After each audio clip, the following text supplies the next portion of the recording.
Fear and greed. Everyone's fearful as shit right now. It collapsed down to 20. So super fearful.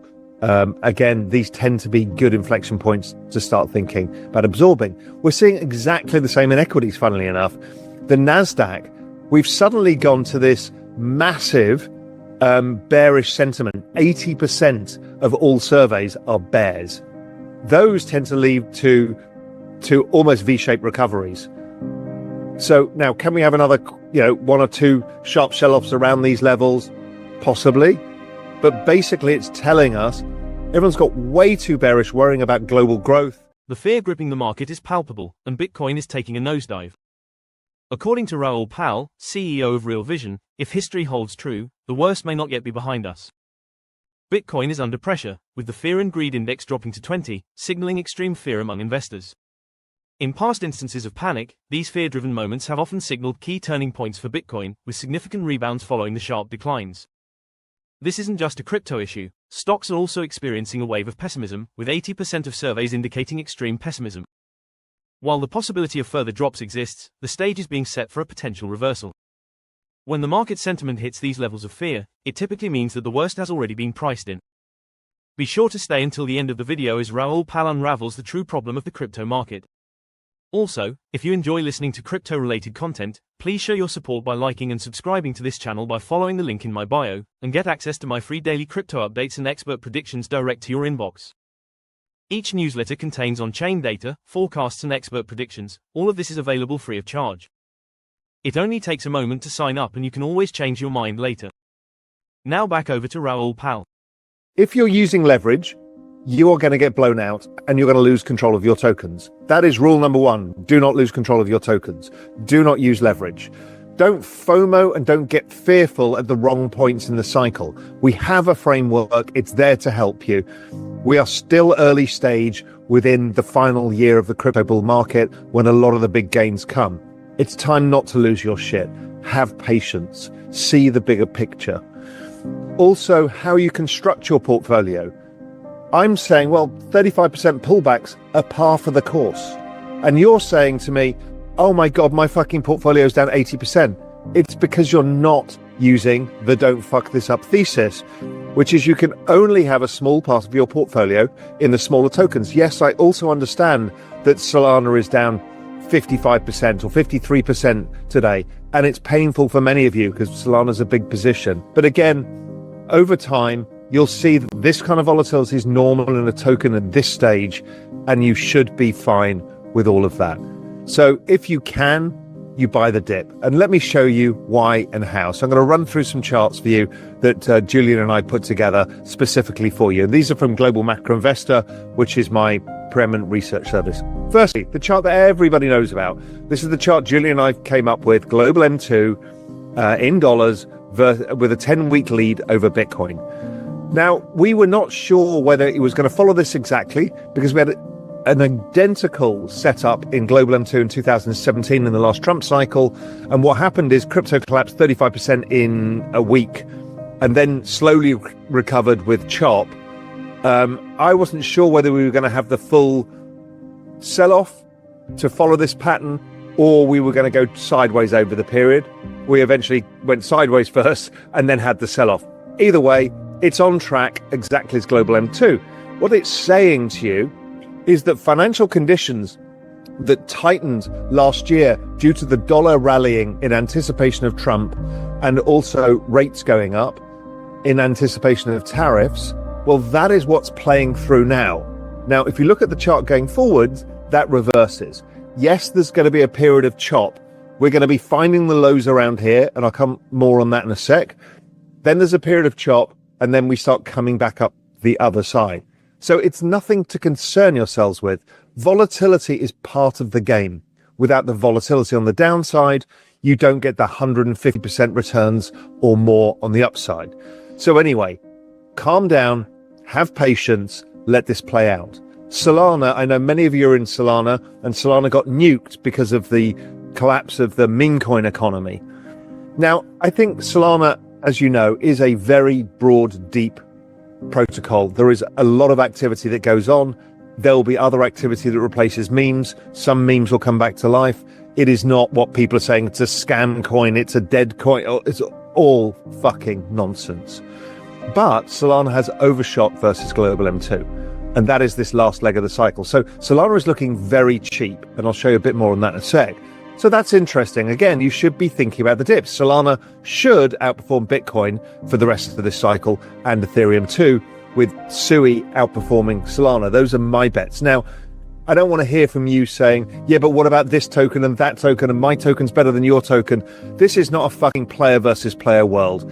It is a player versus everything. We all want everybody to succeed here. Follow the don't fuck this up thesis. Don't have all of your stuff in small altcoins. Have about 80 or 90% in the main tokens and you'll be fine. But again, this is not a player versus player. We're not trying to outcompete with each other. We're all trying to win here. And that's very important to me. Okay, so financial conditions are kind of the big daddy of all of this. And the 3-month and 3-month rate of change of Bitcoin is driven by financial conditions, which leads by 3 months. So financial conditions obviously tightened because of the dollar and rates back in last year. Now Bitcoin has fully priced that in. So we're at the price point that is right. Now, could it then chop around along the bottom until it starts mirroring the rally in financial conditions? Possibly. This is also obviously very similar to the global M2 chart because they're all highly correlated. I just want to show it to you in a different way. The next chart is what you're hearing a lot of noise about is there's an economic weakness coming. Economic data's coming out weak. Yes, it is. And it's been driven by the dollar last year. Again, there is a lead here, and the dollar strength last year is causing economic weakness. This is the reason everybody wants a weaker dollar. China wants a weaker dollar so they can stimulate. They're desperate to stimulate. The world has a lot of dollar debts. They need a weaker dollar to service those debts. The US needs a weaker dollar to export goods. The global economy needs a weaker dollar. But first, we're going to see that weakening of the US economy because of what happened last year in the dollar. And then things will start to change again and the economic cycle will pick up.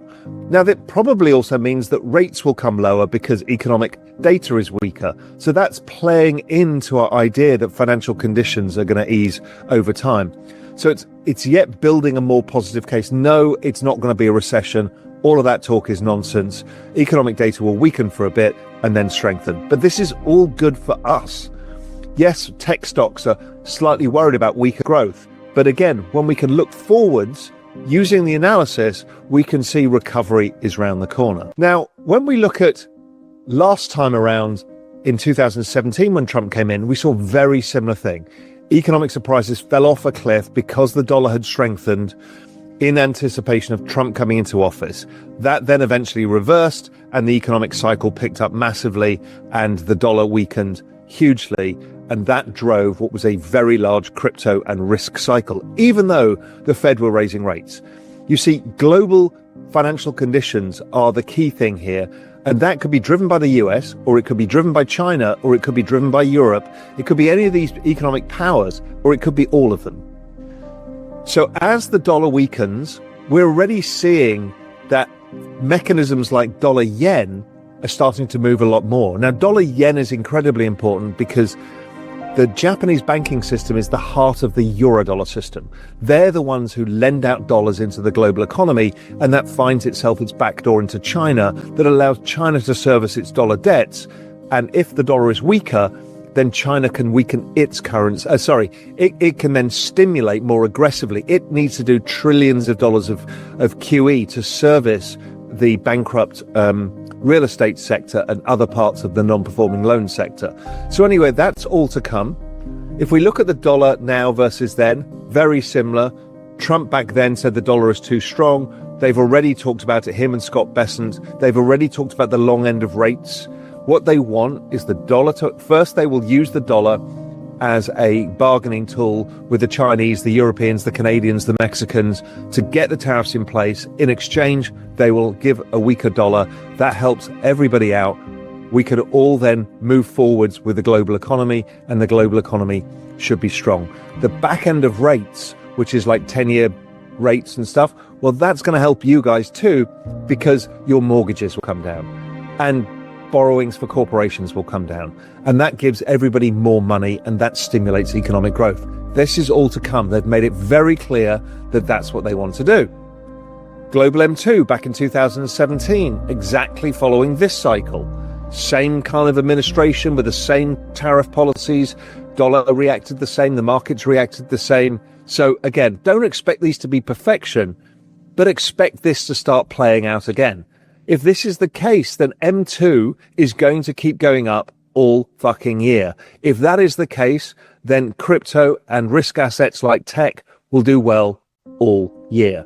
Again, don't expect perfection. It won't be exact, but it'll be close enough. I don't see any reason why that won't be the case. And anybody telling you otherwise is just plucking stories. We do the analysis, lots and lots of it. We have hundreds upon hundreds, maybe thousands of charts on all of this. Another way of looking at it is global M2. It kind of consolidates for periods of time. Those periods of time tend to be crypto winter and then crypto spring. As we start transitioning into summer, you get this breakout in M2 and then a retest. We've had the breakout and retest, and what happens is, after that retest, that tends to be phase one correction of the banana zone. We started the banana zone in September, October, November. Then we start correcting. We continue to correct, and then we take off again. That's all to play for. It's very normal. It's playing out like a very typical cycle. The other thing that drives all of this is the business cycle. See, the business cycle is driven by financial conditions, liquidity, all of those things. But this is how businesses do when financial conditions get easier. The ISM survey above 50 shows the economy is starting to grow. Now, economic growth has been strong, but that's been driven by the government sector. But again, Trump and Besant have said they really want the private sector to take over. So what they're telling you is they want the ISM to go up. They want the private sector to start expanding, regular businesses. And regular businesses expanding also drive Bitcoin. So Bitcoin goes up as the ISM goes up. So this kind of rate of change of Bitcoin will give us much higher prices if the ISM gets up to its normal cycle peak of somewhere between 56 and 65. And that will give us the magnitude of the rise in Bitcoin. We don't yet have a full handle on how high the ISM will go this cycle, but if it goes above 60, I mean, those are high prices in Bitcoin. That's above 300,000, maybe even higher. Now, again, I don't use forecasts because you guys don't deserve them, because you use them against me and say, well, you predicted that. I'm not predicting. What we're trying to do is give you contextualization of how the market can evolve so you can play along from home. Rising ISM will be good for your bags. And rising ISM it may still be choppy because we're still coming through. We need rates to go lower. But as that happens, we will see this pick up. Forward-looking indicators of ISM, like ISM new orders, less inventories, leads by 3 months. It's going up very sharply. Again, expect it to be choppy, but it's telling us ISM should be going up. So that's good for Bitcoin in the future. 3 months' time, Bitcoin should be much higher. Okay, great. It's starting to get this now. The ISM also says, well, when that starts coming above 50, what happens is altcoins tend to outperform. Now, there's all this bullshit online. There's going to be no altcoin season. It's never going to happen. It's only a Bitcoin only season. It's all about the ETFs, blah, blah, blah, blah, blah, blah, blah. Simply, probably not true. Again, we deal in a world of probabilities and no certainties, but probabilistically speaking, as the business cycle accelerates, people go further out the risk curve because they have more money. You're earning more money. Your mortgage has gone down. You have higher savings, you can recycle them into assets. It happens at corporate level too, as corporate earnings go up and the overvaluation that people are scared about of the stock market, well, that all becomes noise as well because earnings expand. And then those earnings get recycled into investments and the market goes higher. Thanks for watching. Don't forget to subscribe to access my free daily crypto updates and expert predictions direct to your inbox.